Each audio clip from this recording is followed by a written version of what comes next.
नेपाल का नाम आपने सुना होगा। हुजूर शेर नेपाल हफ़िज़हुल्लाह ताला इस पूर्वी नेपाल में जो आपने दीन और सुन्नत का काम अंजाम दिया, पूरे मुल्क नेपाल में जब से नेपाल मुल्क मारिजा वजूद में आया, जब से नेपाल मुल्क बना है, उस वक्त से लेकर के अब तक किसी अहले सुन्नत व जमात के आलिम को तौला नहीं गया। अल्हम्दुलिल्लाह, ये अल्लाह ने हम सबको तौफीक अता फरमाई। हमने कहा मेरे माबूद, हमारे पास हैसियत नहीं है सोने चांदी से तोड़ने की, तो सिक्का ही सही, बैंक से जा करके सोने का सिक्का नहीं था, सोना नमक,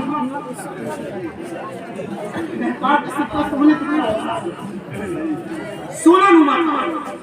हमने हुजूर शेर नेपाल को अपने जलसे में मैंने तौला और पूरी दुनिया को ये पैगाम देना चाहा कि काम करने वालों को हौसला, उनको इज्जत दी जाती है, उनको मकाम दिया जाता है, ना कि उनकी मुखालफत की जाती है।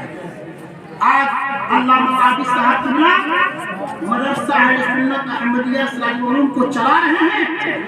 मैं वादा करता हूँ और मैं ये ऐलान करता हूँ, इस प्रोग्राम से इस इदारे की तामीर और तरक्की के लिए हमें क्या कुर्बानी देनी होगी। हम इंशाअल्लाह नज़ीर तालीम दीन के फरोग के लिए, इस इदारे की तामीर और तरक्की के लिए अगर हमें पसीना नहीं खून भी अगर देना पड़ेगा तो हम इसके लिए तैयार हैं इंशाअल्लाह। हम आपको यकीन दिलाते हैं, आप मोहब्बत के साथ इदारे को चलाइए, मदरसे को फरोग दीजिए इंशाअल्लाह। चाहे वो तंजीम मकातिब मसाजिद की तंजीम हो या वफ़ा कासिल हो, इन तमाम तंजीमों का एक साथ आप इदारे के साथ रहेंगे। आज हमारे पास सिस्टम की कमी है चचा। आज हमारे वहाँ बता दीजिए आप लोग तो नेपाल के सटे हुए हैं, पूरे महाराजगंज जिले में आपके पास यूनिवर्सिटी है क्या? कोई आपके पास विश्वविद्यालय है? नेपाल में 77 हज़ार है, वहाँ कोई यूनिवर्सिटी नहीं, कोई कॉलेज नहीं। वहाँ पर मुसलमानों के बच्चों की सही तालीम के लिए हमारे पास कोई कैंपस नहीं था, कोई कॉलेज नहीं था। अल्हम्दुलिल्लाह रब्बिल आलमीन, हम लोगों ने इस वक्त सबसे ज्यादा अगर किसी काम पर तवज्जो दिया तो एजुकेशन पर तवज्जो दिया।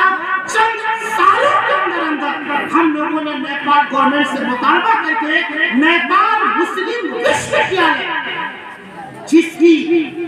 जिसके गेट पर अल्हम्दुलिल्लाह जो हम लोगों ने नक्शा बनवाया है, 47 लाख रुपये से सिर्फ नक्शा पास हुआ। 47 लाख सिर्फ नक्शा बनवाया है हम लोग 47 लाख की लागत से। अल्हम्दुलिल्लाह वो नक्शा ऐसा है कि जब धूप होगी तो उसका कलर बदल जाएगा, जब बारिश होगी तो यूनिवर्सिटी का कलर बदल जाएगा, जब ठंडक का मौसम रहेगा उसका कलर चेंज हो जाएगा। और सबसे बड़ी खुशी की बात यह है, यूनिवर्सिटी के गेट पर लिखा हुआ है मक़सद के आला हज़रत के सच्चा हुआ। अल्हम्दुलिल्लाह 18 बीघा जमीन हम लोगों ने 18 बीघा जमीन काठमांडू में नेपाल ओपन यूनिवर्सिटी में उर्दू लाइन से बीए की एडमिशन के लिए अब तक नेपाल के 72 उलमा ने बीए की एडमिशन में हिस्सा लिया। अब बताइए कितना अच्छा काम है। रब ने चाहा, आप लोगों की दुआएं साथ रही, इन मुखलिस अहबाब की दुआएं अगर हम लोगों के साथ रही तो 10 साल के करीब वक्त में इंशाअल्लाह डीएम की कुर्सी पर एक आलिम बैठा। इसलिए मेरे भाइयों, जलसा जुलूस में लफ्ज़ाजी और लाजानी तकरीरों से परहेज किया जाए और एजुकेशन को उभारा जाए, तालीम को उभारा जाए।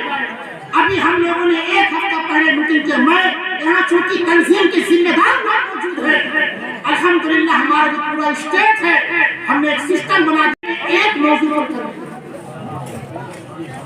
जो लोग मेरे आगे से जुड़े हैं उस चीज को देखिए। अभी इस जुमे की तकरीर हम लोगों ने कहा कि आलिमों का मामला ये था कि अगर 100 बजे नमाज होती है तो वो टाइम पास करके 1 बजे जाएंगे मिंबर पर, पूरा टाइम यही पास कर लेंगे। 100 बजे खुतबे की अज़ान होनी है। अब जब गए मिंबर पर, अब मवाद तो है नहीं बोलने के लिए, तब वो कहेंगे कि वक्त की किल्लत है, वो कुछ ना जानते, सारा वक्त गुजार दिए, अब आए तरह वक्त की किल्लत है। तो हम लोगों ने कहा अगर हम लोग सिर्फ जुमे की तकरीर अगर एक नज़्म के तहत मुनज़्ज़म अंदाज में करना शुरू कर दे तो जुमे से बड़ा कोई हमारे पास मीडिया नहीं हो सकता। अल्हम्दुलिल्लाह नवल करासी रुपंदेही कपी वस्तु बर्दिया बाकी बुखाम दाम भूमि अंगा काची ओल्पा ओल्पा पाल्पा मोती सिराम सरलाई धनुषा, इन तमाम मसला में इस गुज़िश्ता जुमे की तकरीर को भी तो क्यों नहीं एक सिस्टम बना करके हम लोग कौम की फलाह व बहबूद के लिए काम करें। ऐसे प्रोग्रामों से कुछ मैसेज दिया जाए। आज उनसे हबीब मिल्लत में तशरीफ लाने वाले मुअज़्ज़ज़ सामिईन, हम आपसे पूछना चाहते हैं, आज बताइए मुआशरे में जिहालत है कि नहीं है? बोलिए, जहेज की लानत आज मुआशरे में ज्यादा है कि नहीं है? बोलिए ना भाई, जहेज की बुराई है ना? हमने नेपाल में अभियान चलाया, जिस शादी में नाच गाना डीजे बाजे बजेगा हमने कहा नहीं पढ़ाएंगे। और अल्हम्दुलिल्लाह 100% तो कामयाब नहीं हो पाए, लेकिन 70% अल्हम्दुलिल्लाह अपने मिशन में कामयाब रहे। हमने कहा जहेज मुक्त अभियान चलाएंगे जिले में। हज़रत अल्लाह मोहम्मद सब गवाह है, मैंने जब जहेज के खिलाफ अभियान चलाया तो एक मेरा अजीज इतना मुतासिर हुआ कि शादी हुए 2.5 साल हो गए, उसने 2.5 साल पहले जो रकम लिया था जहेज का वो ला करके मेरे हाथ में वापस कर दिया। वो 2.5 साल पहले शादी हो चुकी थी, 2.5 साल पहले उसकी शादी हुई, 2.5 लाख रुपए जहेज लिया था। जब मैंने अभियान चलाया जहेज के खिलाफ, इतना मुतासिर हुआ कि वो अपने ससुर को बुला करके, मैंने बुलाया, 2-3 अहबाब मेरे साथ थे, वो पैसा मेरे हाथ में ला करके दिया कि मुझसे गलती हो गई, मैं जहेज नहीं लूंगा, मैं लिए हुए रकम को वापस कर रहा हूँ। मेरे हाथ में पैसा दिया, मैं उसके ससुर को बुलाया और उनको जब मैं पैसा दिया तो वो बेचारे ज़ईफ थे, वो कभी मेरे दाढ़ी को चूम रहे थे, कभी मेरी पेशानी को चूम रहे थे और आंसू गिर रहे थे उनकी आंखों से। उन्होंने कहा सैयद साहब, मेरी बच्ची की 2.5 महीने के बाद शादी है, ये आपकी वजह से अल्लाह ने खैर से मैं पूछना चाहता हूँ, इसमें जितने लोग बैठे आप सब लोग बताइए, क्या आप लोग जहेज मुक्त अभियान चलाना चाहते हैं? जहेज की लानत से छुटकारा पाना चाहते हैं? 1 मिनट नहीं लगेगा, एक मेरी बात मान लेना। हम जितने उलमा हैं, हम सब लोग भी वादा करते हैं, सब लोग वादा करते हैं, हम लोग अपने बच्चों की शादी में जहेज नहीं देंगे। आप भी वादा करेंगे।